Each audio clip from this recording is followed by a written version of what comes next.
자, 이번 시간에 이제 103페이지 회계란 무엇인가 나와 있죠. 자,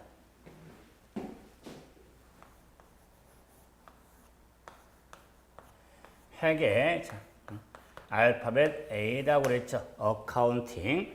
어카운팅은 계산 세많은 일련된 과정 그랬죠. 그래서 회계가 무엇일까? 때는 회계는 회계정보 이용자 한번 자 개념을 보시면은 자, 회계정보 이용자. 회계정보 이용자가 한정된 자원, 한정된 자원이 있는데 이게 한정된 자원에 있어서 효율적인 배분, 효율적인 배분을 하기 위해서 자 기록계산 정리된 것에 대해서 배분하기 위해서 자 우리가 의사결정, 자 현 배분하기 위한 의사결정을 하는데 하민 배분을 위해서 의사결정을 하는 데 있어서의 유용한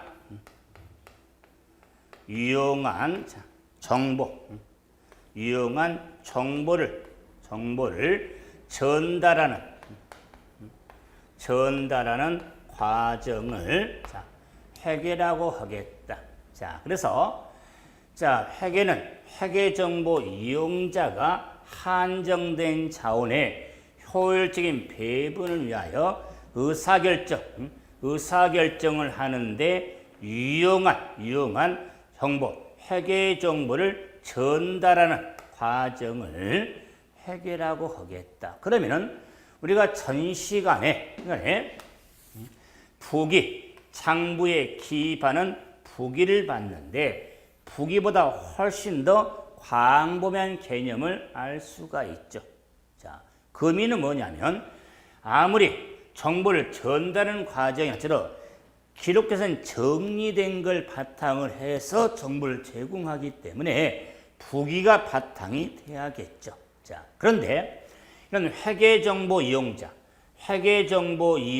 하면은 종업원, 채권자, 주주 등 다양하겠죠. 그래서 이런 회계정보 이용자가 한정된 자원의 효율적인 배분을 하기 위해서 배분을 하는 데 있어서 그래서 어차피 효율적인 배분, 이 배분도 우리가 중시하죠. 특히 회계는 이렇게 효율적인 배분을 하는데 근데 자 의사결정에 막대한 영향을 미치는 게 회계입니다. 그래서 이 배분과 관련해서 시험적으로 해서 자, 이 배분 과정 문제가 많이 나옵니다. 이 배분하면 대표적으로 자, 상품에 대해서 그래서 팔고 남은 것을 팔면 얼마나 팔았고 얼마나 남아 있냐. 이것도 실제 팔고 남은 걸 쓰면은 그걸 끝날 때마다 기록하면 힘드니까 배분 과정을 통해서 예를 들어서 뭐 선입선출법이냐 뭐 이동평균법이냐 이런 평가 방법 등을 통해서 배분해 주거든요. 이런 게 우리가 배분 과정에 또한 우리가 원가 관리에 가서도 마찬가지 뭐 배분 자 효율적인 배분 과정을 많이 보는 데서 합리적인 방법들에 따라서 배분이 이루어지는데 그 배분하는데 의사결정하는데 요런데 그래서 이 의사결정과 관련해서도 회계를 공부하면서 우리가 의사결정에 따라서 의사결정에 관련이 있냐 없냐 그래서 우리가 원가에서 관련 원가냐 비관련 원가냐 디시전 메이킹 그래서 회계도 어떤 선택의 셀렉션 또는 초이스가 아니라 디시전 메이킹 의사결정을 하는데 유용한 정보를 제공하니까 그 의사결정에서도 우리가 예를 들어서 관련 원가냐 비관련 원가냐 이런 원가도 구분할 수가 있는 겁니다. 의사결정에 따라 참고로 관련 원가냐 비관련 원가냐 자, 어려운데 의사결정에 관련이 있냐 관련이 없냐 그 말. 뭐 의사결정에 관련된 원가 하면은 approximate cost 기원가. 기원가라는 게 대표적이고 비관련 원가 하면은 sunk cost 매몰원가.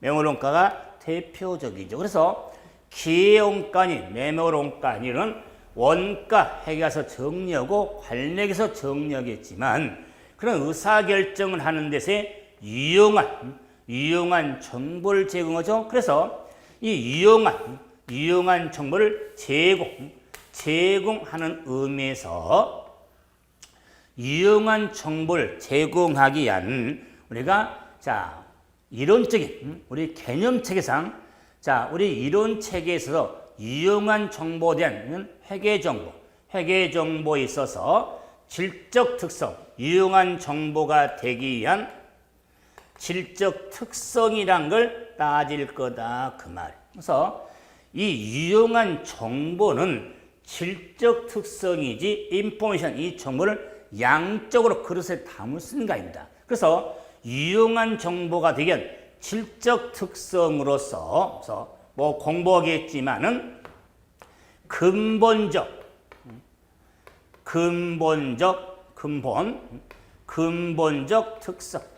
특성과 보강적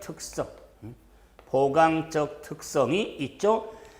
목적 적합성과 충실한 표현의 근본적 보강적 특성의 이해 가능성, 검증 가능성, 적시성, 이해 가능성의 보강적 특성 등의 구분해서 유용한 정보가 되게 한 질적 특성인데 근본적과 우리가 보강 특성을 이렇게 구분해서 정리를 하게 될 거다. 그런 유용한 정보를 전달하는 과정의 전달을 제공하는데 목적을 두는 게 회계 목적이다 그 말. 그래서 회계, 이 회계 지금 정의의 회계가 뭐냐를 살펴봤지만 이 회계의에서 회계 목적이 뭐냐? 유용한 정보를 제공하는데 목적을 두게 되는 겁니다. 그래서 유용한 정보를 제공하는데 목적을 두는 게 회계로서 전달이나 제공을 우리가 말은 틀리면 동요로 볼 수가 있어요. 그래서 유용한 정보를 제공하는 과정 또는 전달하는 과정에 제공하는데 의의와 목적을 두고 있는 게 회계에 해당이 되는 겁니다. 그래서 과정을 두는 건 당연히 회계는 어카운팅, 전달 또는 제공하는 과정의 의미를 의미하죠. 그래서 회계가 뭐냐? 결론적으로 다 띄어도 회계정보 이용자가 의사결정을 하는데 유용한 정보를 전달하는 과정을 회계라고 하겠다. 그래서 이 회계에 있어서 우리 개념을 한번 정리해봤죠. 그러면 이 회계정보 이용자가 누구냐? 그래서 회계정보 이용자에 따라서 우리가 회계를 구분할 수 있는데 그런 회계정보 이용자를 다른 말로 이해관계자라고도 합니다. 그래서 이해관계자 하면은 주주, 종업원, 채권자 등이 있고, 경영진, CEO 등이 있겠다. 그 말이 CEO 등이 있겠다. 그래서 주주, 종업원, 채권자, 투자자 등 경영진 등이 회계정보 이용자, 이해관계자다. 그 말이. 그럴 때 이 회계정보 이용자에 따라서 회계를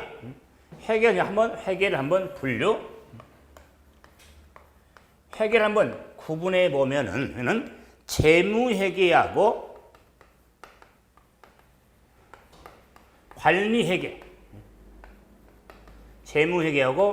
관리회계로 구분해 볼 수가 있겠다. 그래서 재무회계, 관리회계, 물론 이 관리회계 쪽에서 원가 회계도 있겠죠. 그러면서 이 재무회계 관리회계를 통틀어서 학문적 시스템화 시켜놓은 것을 회계학이라고 하는 겁니다. 그래서 자, 이 제가 회계학, 그러면 우리 공부하는 과목은 회계 원리인데 왜 회계학이라는 의미를 합니까?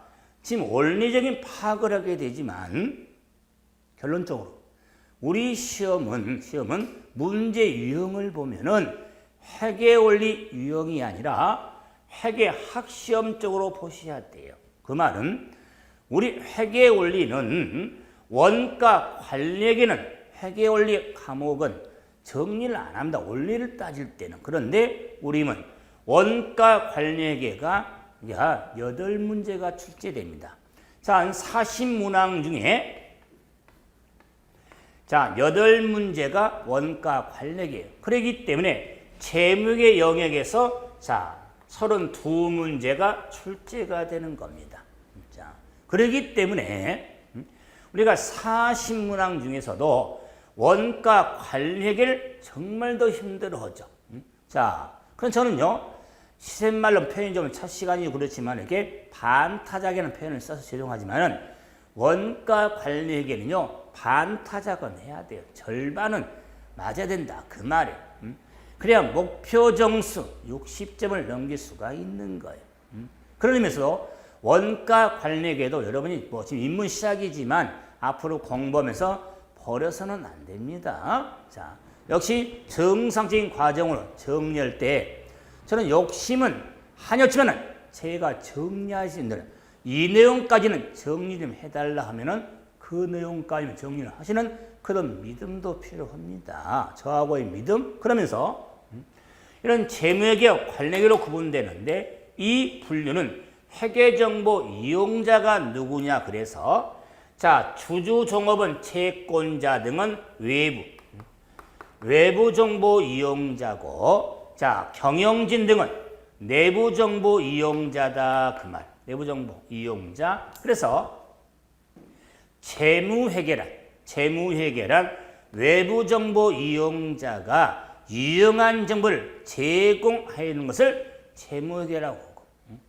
관리회계는 내부 정보 이용자가 의사결정하는데 유용한 정보를 제공하는 것을 관리회계로서 이 의사결정을 하는데 유용한 정보를 제공하는데 외부 정보 이용자는 재무회계, 내부 정보 이용자의 전담은 관리회계로 구분이 되어지는 겁니다. 그래서 지금 104페이지에 회계 분류에 자, 그래서 재무회계, 관리회계 구분이 지금 나와 있는 겁니다. 그래서 이 재무회계는 외부 정보 이용자에게 정보 제공, 주주종업원 채권자 등에게, 그다음에 경영진에게 유용한 정보를 제공해 주는 것을 우리가 자, 관리회계로서 그러면 재무회계와 관리회계에 있어서 공통점 차이점이 어떤 것들이 있냐? 비교표 있는데 이런 과정은 지금 저는 기본서 과정 서는 거고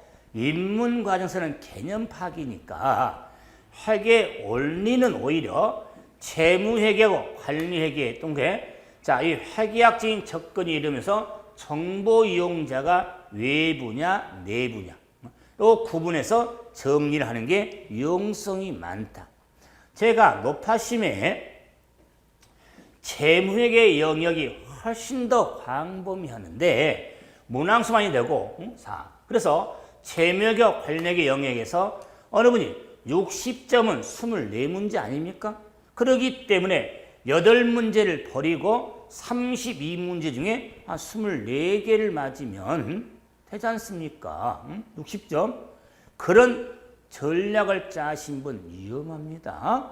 그래서 제가 첫 시간에 뭐 전략 이야기도 했지만은 회계 원리는 편식하지 말라고 그랬죠. 그 의미는 뭐냐면 재무회계 영역이든 관리회계 영역이든 과정적으로 정리하는 것에 충실해야지 본의 선택해서는 안 된다. 그 말입니다. 자, 그러면은 이런 재무회계 관리회계에서 우리가 회계 분류해서 회계 목적까지도 한번 구분해서 정리를 해드려 봤죠. 자, 그런데 제가 좀 아쉬움이 있으니까 하나만 좀 요 재무회계하고 관리회계에서의 정보, 유용한 정보를 제공하니까 그 정보의 방향, 정보의 성격, 정보의 방향을 한번 볼 수 있는데, 자, 정보는 그러면 재무회계, 관리회계에 있어서는 재무회계는 외부정보 이용자죠.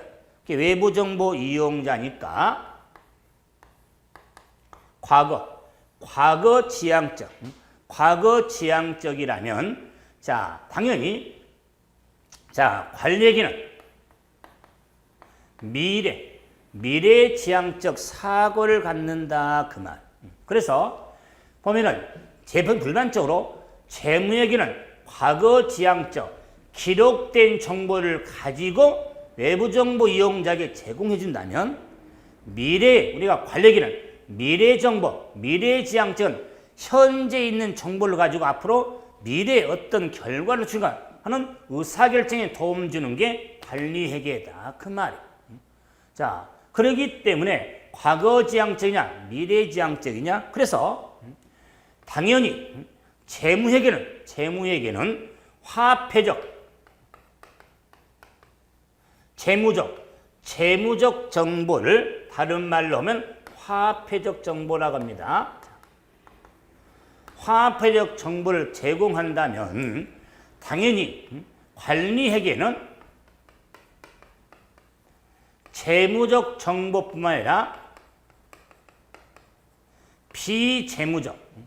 비재무적 정보도 포함하는 게 뭐다? 관리회계 특징으로서 비재무적 정보도 제공하는 것을 우리가 관리회계로서 정보의 방향이라든가 정보의 성격 이런 것들에 따라서 재무의 관리로 구분해서, 그래서 훨씬 더 비재무적 정보를 제공하기 때문에 관리회계 영역에서는 어널리시스라고 하는 분석을 많이 하게 되는 겁니다. 분석.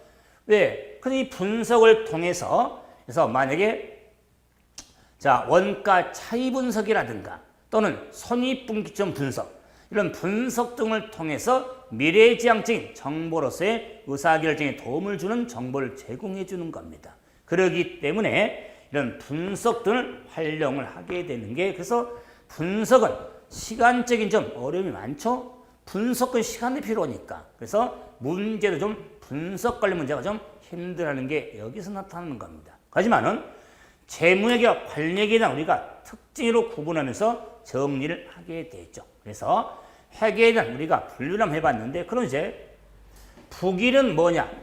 재산 상태의 증감변을 기록하는 것을 부기라면 그 기록된 가지고 회계정보 이용자가 의사결정하는데 유용한 정보를 제공하는데 목적을 두는 게 뭐다? 어카운팅 회계라고 하더라. 그랬을 때 자, 이런 부기하고 회계의 관계는 한 번 더 기본 잡을 때 계란 후라이 전체 흰자 쫙 깔리는 게 회계, 그 가운데 노란 자 보이죠? 이게 부기라는 것은 원리는 같으니까 이런 회계하고 부기를 같이 놓으면서 계란 후라이를 이렇게 바탕을 두고 정리하시면 도움이 되는데, 그런 회계 이제 단위란 게 나온다. 회계 단위, 어카운팅 유닛 단위, 그다음에 회계 기간.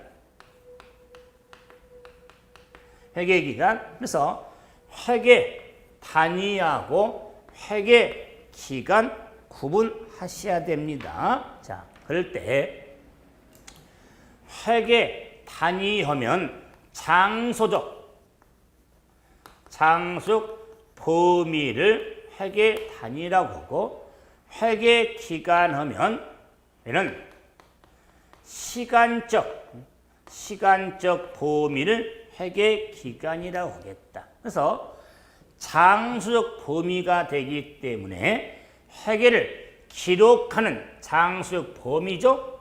그러기 때문에 기록하고 측정한 단위를 의미하니까 그 장수적 범위에서 본점, 지점 등이 회계 단위가 되겠다 그 말. 본점, 지점 등이 회계 단위. 자, 그런데 회계 기간은 단위는 그렇게 공부하면 시험적으로인데 회계 기간은 대단히죠. 그럼 회계 기간 하면은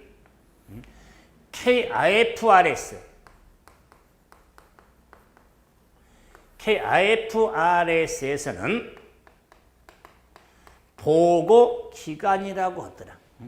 그러면 회계 기간은 회계 연도, 회계 기간, 회계 연도 다 같은 의미예요. 그런데 또는 우리가 세무회계에서는 저는 회계 기간, 회계 연도 또는 사업연도 이런 표현을 쓰기도 합니다. 회계 기간, 회계 연도, 사업연도. 자, 그런데 그게 보고 기간, KIFR에서는 보고 기간이라고 하는데, 그럼 KIFR에서는 이 보고 기간은 적어도 1년마다 작성해라. 그래서 보고에는 적어도 최소한이죠. 적어도 1년마다 작성하라. 그 말이. 자, 그런데 1년이 아닐 수가 있으면서 이렇게 최소한 적어도 1년마다 작성해야 된다. 자, 그래서 1년 하면 그래서 보고기간 1년 기준. 그래서 1년 기준 1년 단위가 나오는 겁니다. 그래서 적어도 시간적인 범위는 1년을 주어졌다. 그래서 제가 이렇게 지금 반복한 이유는 여가 있습니다. 무슨 말이냐면 적어도 1년마다 작성해야 된다. 그러면 시간적인 범위가 1년을 주어진 것이지 시작과 끝은 주어지지 않았습니다. 그 시작 끝이 뭐냐? 그래서 법인에 따라 우리 기업에 따라 12월 결산법인이 있고 3월 결산이 있고 7월 결산이 있고 자, 그렇기 때문에 이 적어도 1년 단위의 일반적인 기업의 1년의 시간적인 범위는 1월 1일부터 12월 31일까지를 1년으로 한다. 그 말이. 제가 일반 기업입니다. 그래서 12월 1일부터 12월 31일까지를 보고 기간으로 하는데, 그래서 자, 과목의 특성상 회계원리 과목은요. 자, 제2과목 문제를 보시면 회계원리 제2과목 41번. 자, 문제 41번 문제 이렇게 나오기 전에 회계원리는 그 박스로서 전제를 까놨습니다. 그 안에 회계원리를 문제를 풀어갈 때 특별한 언급이 없으면 전제가 보고기간은 1월 1일부터 12월 31일까지로 한다. 딱 전제를 깔아놓은 겁니다. 그래서 자, 특별한 언급이 없으면 당연히 회계원리를 문제를 정리해 나갈 때 이런 전제로서 1월부터 12월 30일까지를 시간적 범위 보고 기간으로 하라. 그 말. 다시 말해서 이 보고 기간의 시점에 따라서 답이 틀릴 수가 있거든요. 그러기 때문에 이런 걸 바탕을 깔기 위해서 회계는 다른 과목에 없는 이렇게 문제 바로 위에 이렇게 네모 박스로서 전제를 깔아놓은 겁니다. 그래서 마지막까지는 가장 합당한 답을 찾아라. 그것도 주어진 자료에서 주어진 자료 위에는 생각이 나고, 왜? 특히 회계는 자료에 따라 답이 엄청 틀릴 수가 있거든요. 그렇기 때문에 주어진 자료 위에는 생각하지 말고 주어진 자료에 따라서 가장 합당한 답을 찾아라. 전제는 1월 1일부터 또 그 전제는 KIFRS를 적용해서 가장 합당자료, 이런 회계원리의 시험적인 과정이라는 거. 그래서 이 보고기간은 회계기간은 1월부터 12월 30일까지로 하는데, 네, 자, 1월 1일, 12월 31일을 예를 들어서 2017년 주자. 그러면 2016년이 있을 거고 2018년이 있을 거다. 자, 그럴 때 2017년 1월 2일부터 12월 31일까지를 당기라고 하자. 당기. 예? 자, 이 당기도 줄임말이죠. 당기는 당해년도 회계기간, 보고기간을 줄여서 당기. 당이 아니라 당입니다. 자, 그래서 이 당기. 예? 그러면은 자, 2017년도를 당기라고 한다면 1월 1일부터 12월 30일까지를 당기라고 한다면 2016년도는 당기 전이 되기 때문에 전기라고 한다. 전기. 앞 회계년도다. 그럼 앞 회계년도라고 한다. 자, 그러면은 2018년도는 17년 당기가 되는 다음 연도. 그래서 차기라고 하더라. 차기. 그래서 전기, 당기, 차기는 고정된 게 아니라 2017년을 당기라 했기 때문에 16년이 전기고 18이 차기죠. 당했는데 2018년이 당기라면 2017은 전기이고 2019년이 차기가 된 거예요. 그렇기 때문에 시험에서 회계 원리 시험은요, 보고 기간이 어느 연도로 주어지는지 그 연도가 중요한 문제가 많습니다. 그 연도에 따라서 답이 틀려지니까. 그래서 이런 회계 원리에서는 이렇게 회계 기간의 회계 연도의 중요성도 지금 한 번 다시 언급을 해드리고 있는 겁니다. 그럼 이제 전기, 당기, 차기인데 이제 차기는 지금 기간에 대한 차기거든요. 그런데 이제 영어적으로 당기는 좀 덜 그런데 당기는 당해년도 회계 기간. 그런데 자, 요 전기라든가 이 차기 이러다면은 한자적인 표기 돼서 전년도 회계 기간. 차기는 다음 연도 회계 기간을 의미했죠. 그런데 이렇게 우리말로 전기하면은 또 무슨 의미가 있냐면 옮겨 기록하는 거. 전기. 옮겨서 기록한 거 전기예요. 그러면 차기는 차변에 기록한 것 줄여서 차기라고 그래요. 그래서 지금 전기 차기는 회계 보고 기간에 있어서 전기, 당기, 차기로서 전년도인지 당해년도인지 다음 년도를 확인하게 된다. 그래서 영어적으로 자, 전기 나옵니다. 포스팅. 자, 이걸 영어적으로 전기 포스팅. 차기. 차변에 기록한다. 그런 의미하고 기간하고 혼돈하지 말고 지금 다시 말해서 보고 기간에 전기, 당기, 차기를 보는 겁니다. 그런데 그 당기가 됐든 차기가 됐든 전개됐든 자, 역시 전기는 1월 1일부터 12월 31일까지 차기는 18년 1월 1일부터 13일 1일이죠. 그래서 2017년 1월 1일이 해당 회계기간의 시작이라고 해서 기초라고 하더라. 자, 12월 31일을 회계는 끝이라고 해서 기말이라고 하더라. 그래서 기초, 기말. 그래서 저는 기말은 뭐의 의미냐면 시점이다 그 말.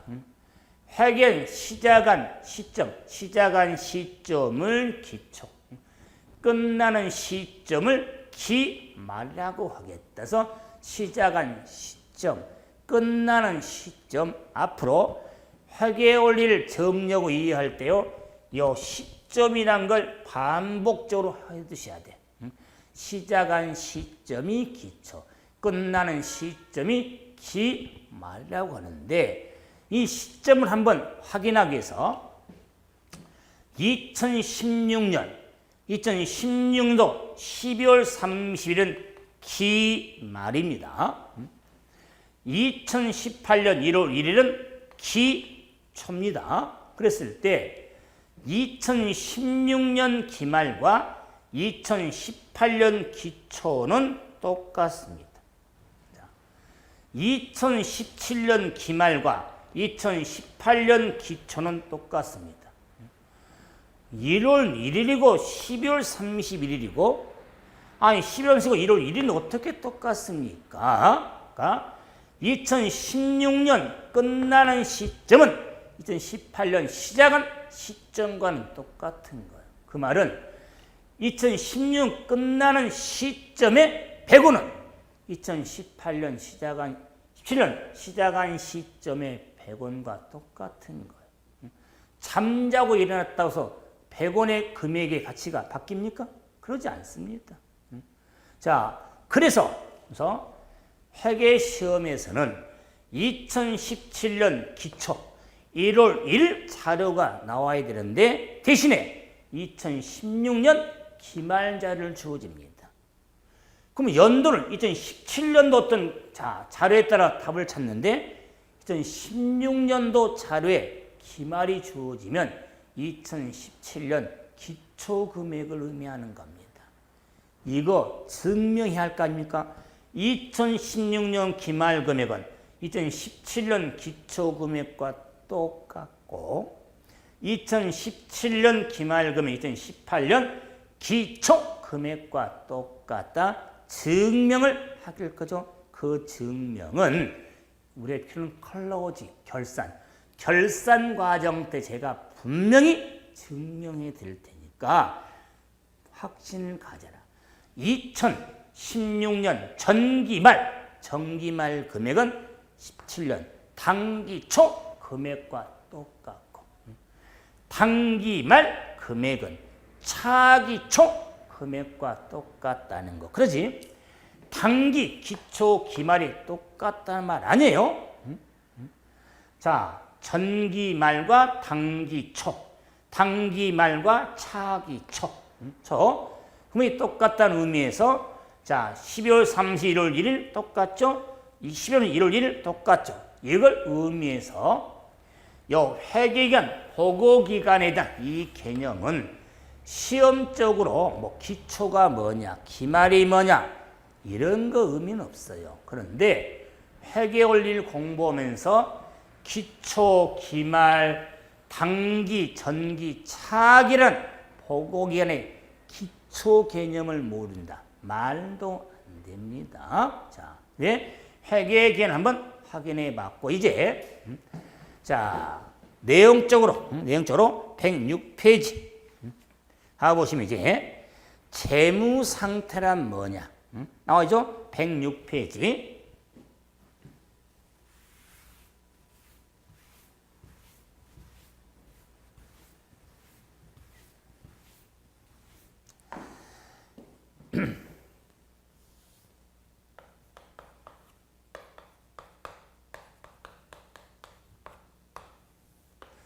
자, 재무 상태 때 파이낸셜 포지션 상태, 재무 상태란 뭘까? 재무 상태는 기업의 재정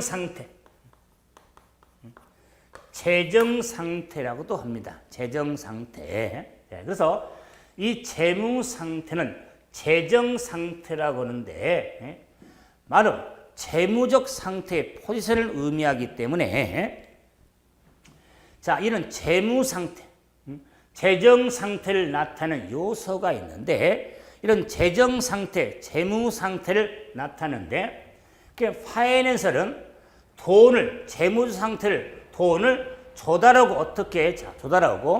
어떻게 운영할 것이지. 그래서 이 재무 상태, 재정 상태는 자금을 조달하고 운영해야죠.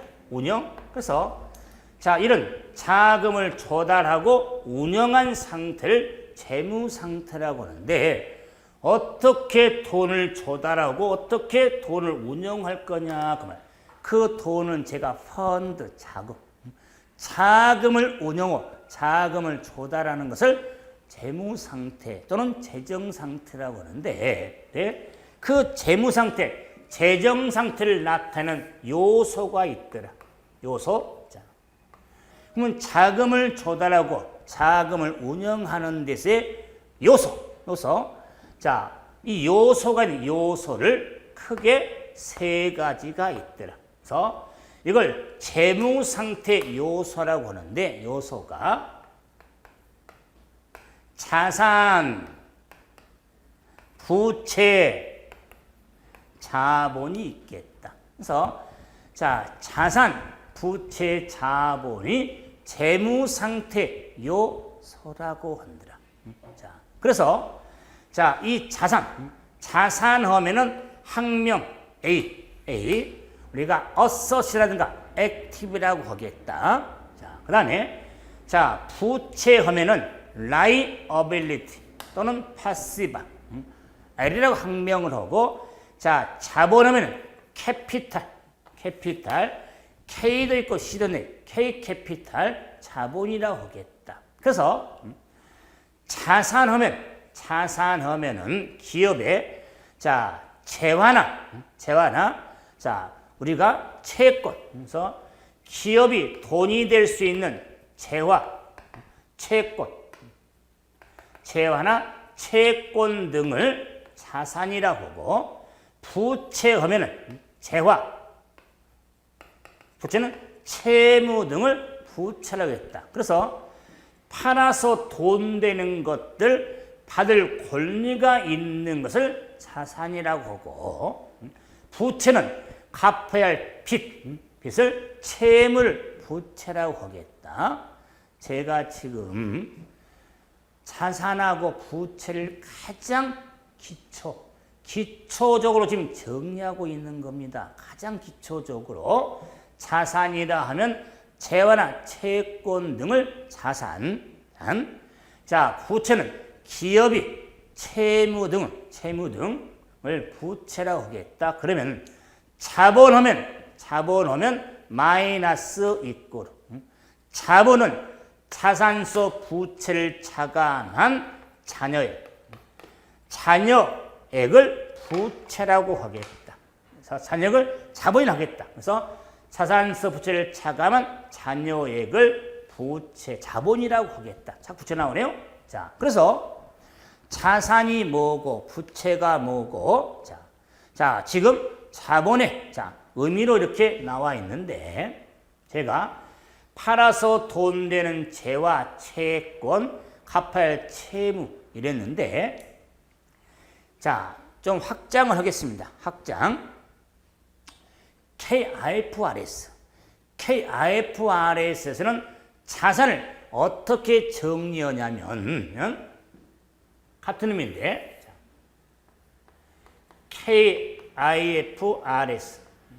KIFRS에서 자, 우리가 개념 체계상과 KIFRS에 대한 기준이 있고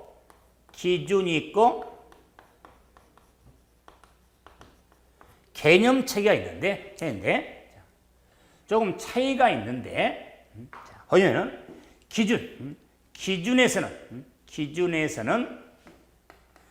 경제적 자원을 늘 우리가 자산이라고 부채하면은 경제적 의무를 부채라고 하겠다. 그다음에 이 자녀에게 의미는 역시 경제적 자원인 자산, 경제적 의무인 부채, 그리고 자본으로 나타나는 게 KIFRS의 재무 상태 요소다 그 말이야. 이걸 개념 체계에서는 화살표를 써놨다면 현재, 과거, 미래, 현재, 과거, 미래.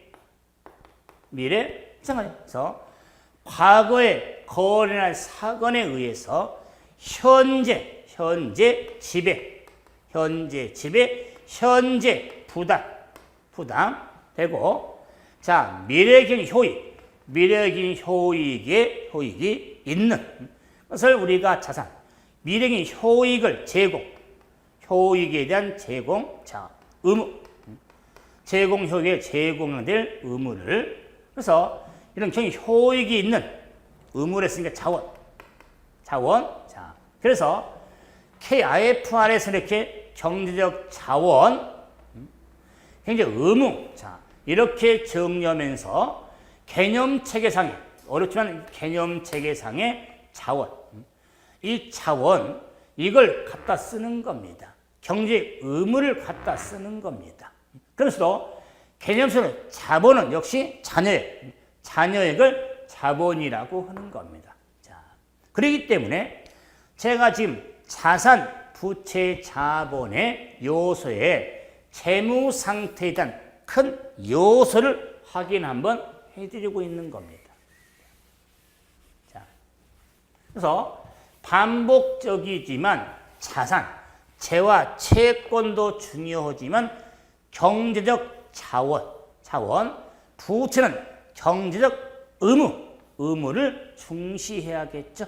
자, 그러면서 이 경제적 자원인 자산 하면은 107페이지 좀 봐보시면, 자, 자산이라든가 부채,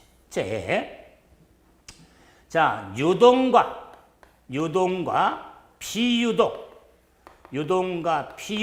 그래서 유동 자산, 유동 부채.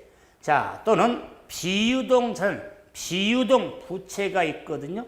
그래서 유동과 비유동의 구분에 있어서는 자본은 없습니다. 그럴 때 유동과 비유동 하면은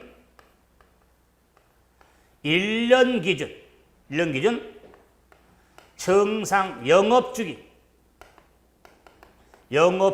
기준이 있습니다. 그래서 1년 기준이나 정상 영업주기 기준에 따라서 유동과 비유동을 구분해서, 자, 1년 기준에 따라 1년 내 정상 영업주기 내 1년이 정상 영업주기 내 실현이 되거나 예상되는 것들은 유동, 그 외에는 비유동으로 이렇게 구분이 되는데, 그래서 유동과 비유동을 구분했을 때는 1년이 되기 때문에 주로 기간의 단기성을 갖는 건 유동,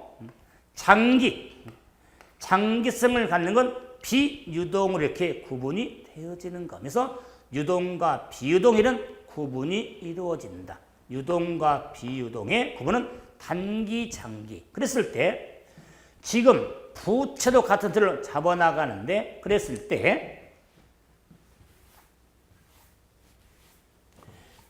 지금 자, 1년 기준에 또는 정상 영업주기 기준을 고려해서 유동과 비유동의 구분이 중요한데, 유동과 비유동, 유동에서 비유동으로 비유동서 유동의 순서를 의미하는 게 아닙니다.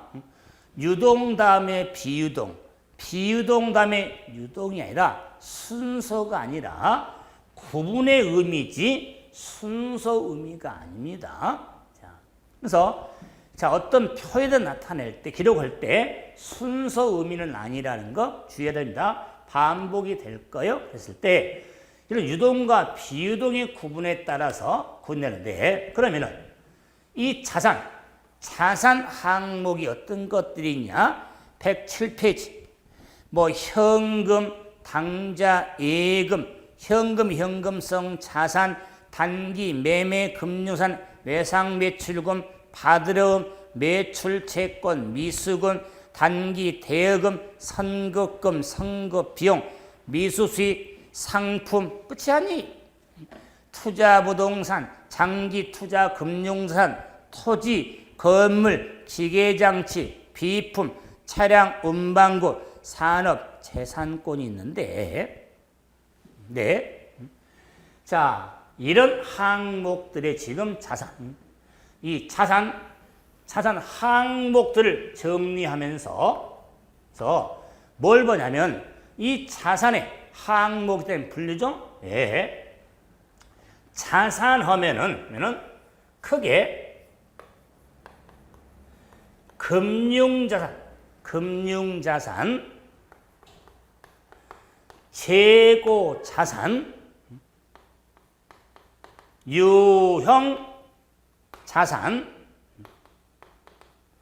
무형자산, 투자 부동산. 자, 그래서 자산하면은 이렇게 금융 자산, 재고 자산, 유형 자산, 무형 자산, 투자 부동산. 자, 이렇게 정리를 해서 봐야지. 예? 그냥 항목별로 뭐 현금이다, 상품이다. 그런 항목들은 금융산. 금융자산 하면 대표적으로 현금 및 현금성 자산. 현금 및 현금성 자산. 자, 여기 안에 현금도 있고 당좌예금도 있습니다. 구분해놨지만은 현금 자산을 보는 게 낫다. 그 다음에 단기 매매 금융 자산이 나오죠. 그랬을 때 단기 매매 금융 자산이 나오는데 단기 매매 금융 자산, 단기 매매 목적으로 보유하고 있는 자산, 금융 자산 등이 자산 항목이다 그 말이에요. 뿐만 아니라 금융산은 자산 우리가 비금융 자산도 있어요. 좀 많이 어려운데 비금융 자산도 있습니다. 그러면은 우리가 금융 자산 하면 그럼 비금융 자산은 자산인데 금융과 비금융이 있는데 이 자산 항목 중에 뭐가 있냐면 미수금 있고 선급금이 있습니다. 선급금. 그래서 아직 안 받은 금액, 먼저 지급한 금액. 그래서 선급금은 비금융 자산이 되고 미수금은 금융 자산이 됩니다. 반복이 되겠지만 선급금은 비금융 자산, 미수금은 금융산으로서 아직 받지 않은 금액, 먼저 지급한 금액, 상거래소에 먼저 지급한 금액. 그래서 다시 107페이지 중간에 미수금 나오죠. 그 밑에 두 번째 칸에 선급금 나오죠. 그래서 미수금 나왔습니다. 선급금 나왔습니다. 이런 항목들에서 선급금, 미수금을 설명해놨죠. 먼저 미수금부터 보면은 건물 등과 같이 상품이 아닌 물건을 매각 처분하고 대금을 나중에 받기로 한 거. 이렇게 써놨습니다. 그 다음에 선급금은 상품을 매입하기로 계약금죄로 상품 등 일부를 미리 지급하는 거죠. 그래서 미수금, 금융자산에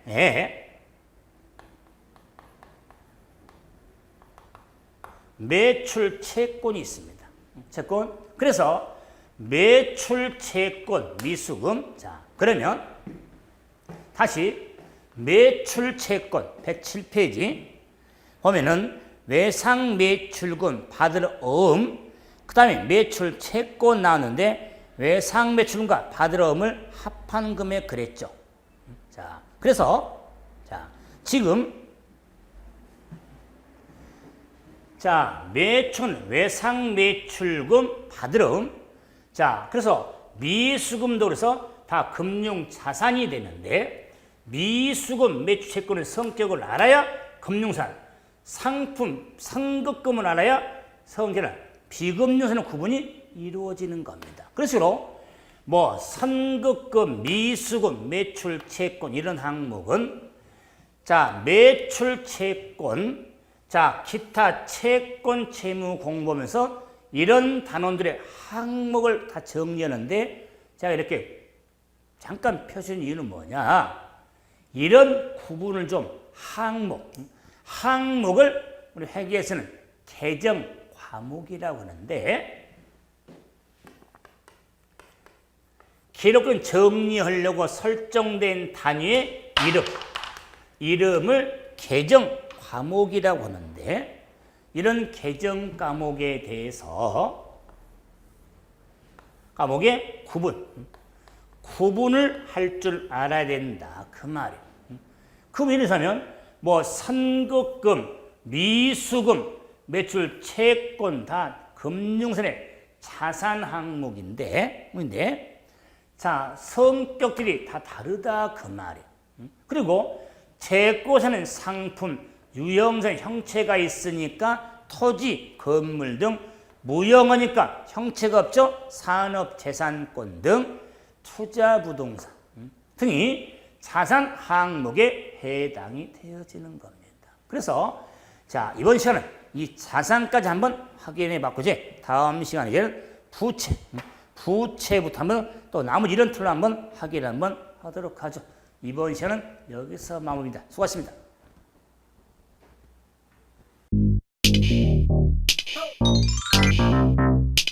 안녕하세요. 주택거래사 시설교육을 담당하는 김건희입니다. 먼저 안드로이드는 플레이스토어와 아이폰은 앱스토어에 들어가셔서 네이버 밴드를 다운하셔야 돼요. 설치 완료됐습니까? 밴드 어플을 시행해 보겠습니다.